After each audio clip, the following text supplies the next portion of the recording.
Ang sarap nito guys, oh. Bigay ng kapatid ng amo namin. Nagprito lang ako. Para sa akin. Nung kasama ko, naglilinis ng para sa kanya, hindi ko sinabi. Ganda itong pakbet.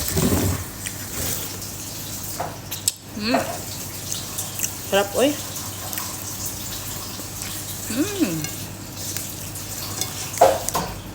Alam mo yung bira ka na makakain ng isda na ganito guys, dahil mahal.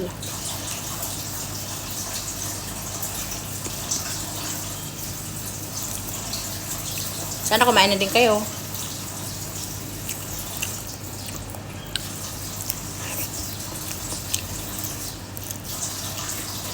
Yung kasama namin kapon guys, nagluto sila ng pakbet.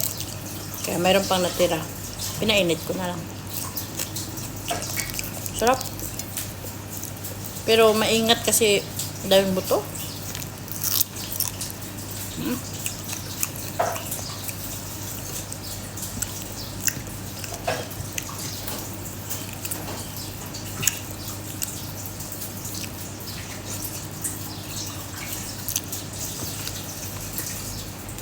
Mas marami pa yung gulay kaysa sa kanin ko.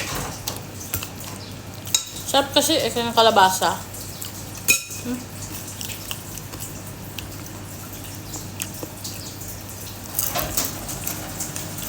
Sarap. Sana kumain na din kayo. Oh.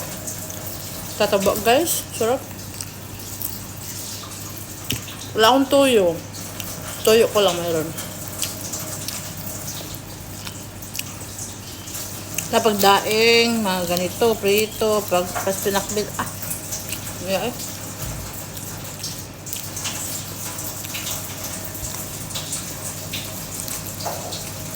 crispy kayo sa pagkaluto guys.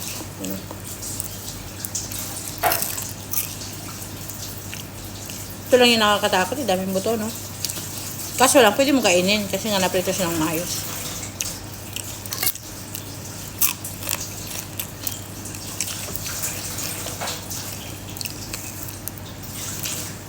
Kain na din kayo.